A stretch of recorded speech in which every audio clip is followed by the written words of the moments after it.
Gasps filled the Las Vegas federal courtroom as the judge delivered the final verdict. Rick Harrison and Austin Chumlee Russell, overwhelmed by the weight of their sentences, collapsed in shock. The dramatic scene left spectators stunned, highlighting the intense emotion surrounding the case. But what led to this shocking courtroom confrontation between the beloved Pawn Stars' personalities and the justice system? Here's everything you need to know about the explosive legal battle that brought the History Channel icons to their knees.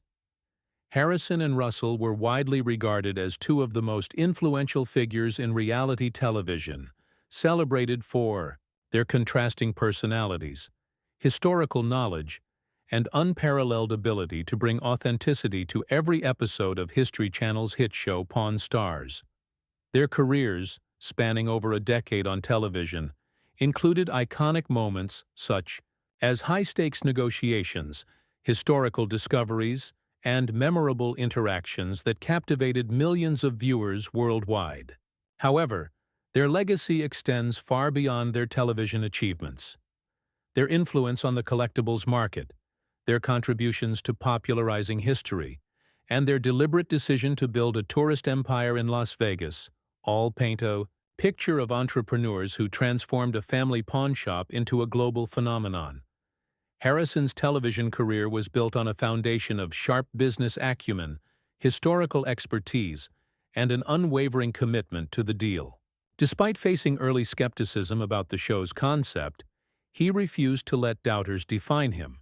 Instead, he channeled his determination into building both the gold and silver pawn shop and its television presence, eventually earning his place as one of the most recognizable businessmen in America.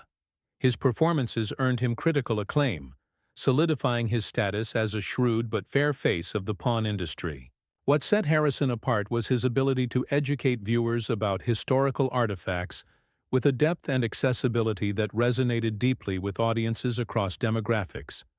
While their television work made them famous, their behind-the-scenes business ventures showed their entrepreneurial minds.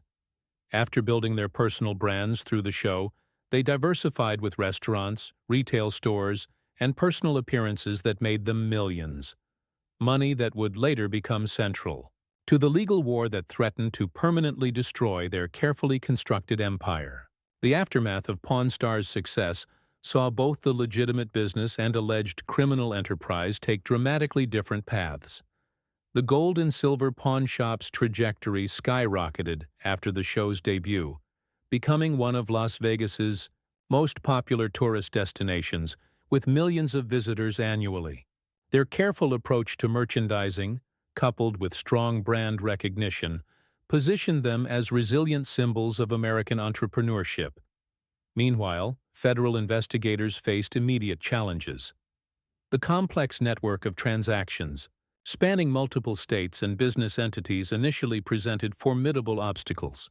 A fraction of the evidence that would eventually emerge, the stark contrast between the public-facing business and the alleged underground operation, created tensions that would intensify over years.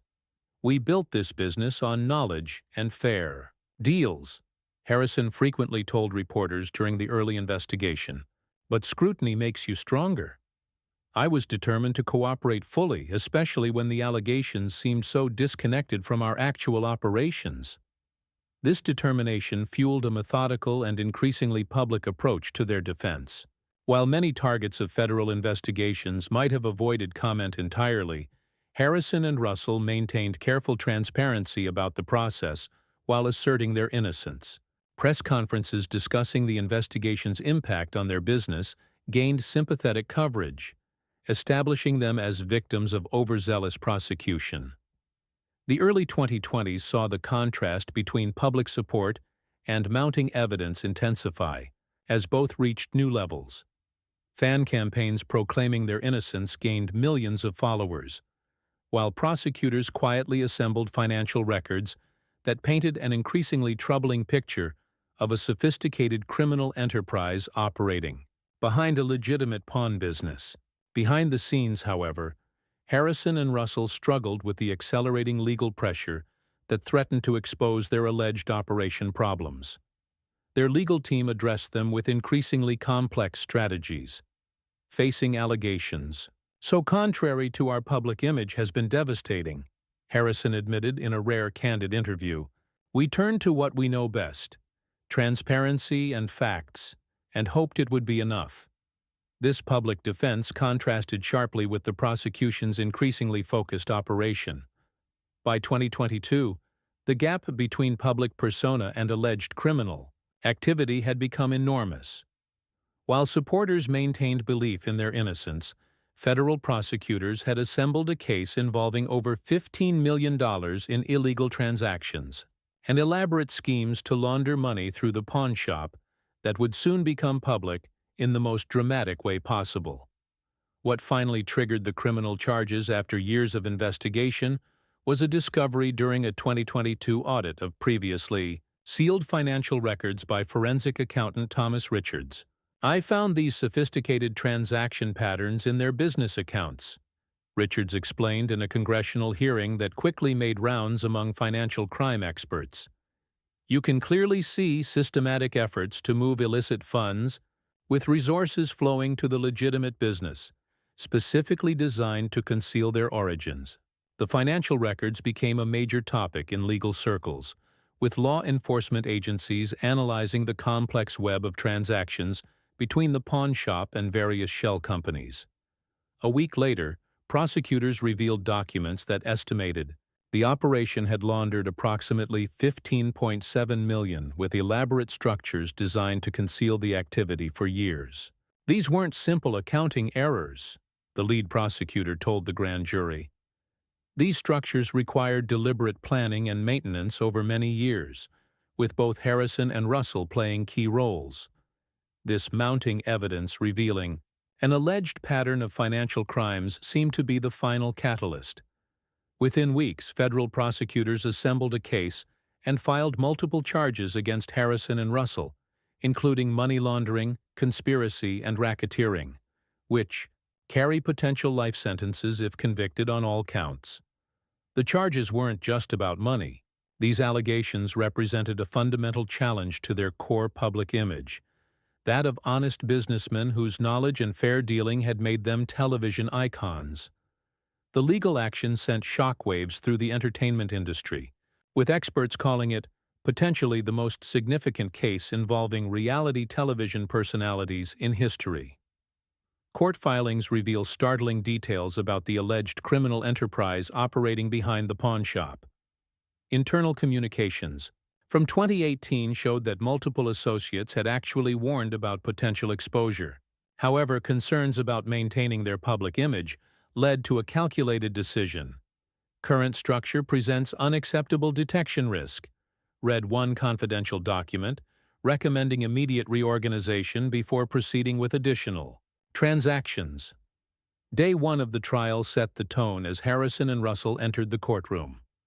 Financial investigators visibly watched their every move. Government attorneys arranged stacks of financial records before them. The beloved television personalities who had entertained millions had finally reached their legal reckoning. Your Honor, this case is about systematic money laundering on a massive scale, the prosecutor opened. A carefully constructed facade of legitimate business while deliberately processing millions in illicit funds. The trial quickly became intense when the newly discovered financial records were displayed in court. Harrison was seen shaking his head emphatically, occasionally leaning to whisper to his attorneys when particularly damaging evidence was presented. Russell, meanwhile, appeared increasingly distressed as the prosecution outlined his alleged role during cross-examination. Tensions escalated. Agent Miller was asked, "Is it your testimony that Mr. Harrison personally directed these transactions?" The prosecutor continued, "His signature appears on all key authorizations." The FBI investigator responded firmly, "And these signatures authorized the creation of shell companies specifically designed to hide the source of funds." The courtroom grew particularly tense during testimony about the timeline of the alleged operation. Would you say these financial structures were sophisticated enough to indicate deliberate intent? Questioned the prosecutor. They required extensive planning and maintenance, the financial expert replied tersely. Harrison, visibly agitated, adjusted his glasses. The judge warned, "Please maintain a quorum in my courtroom." Financial experts testified about the elaborate nature of the alleged money laundering operation. These structures were designed with one primary purpose: to conceal the origin of funds, testified Dr. Eleanor Jenkins, forensic accounting expert from Georgetown University.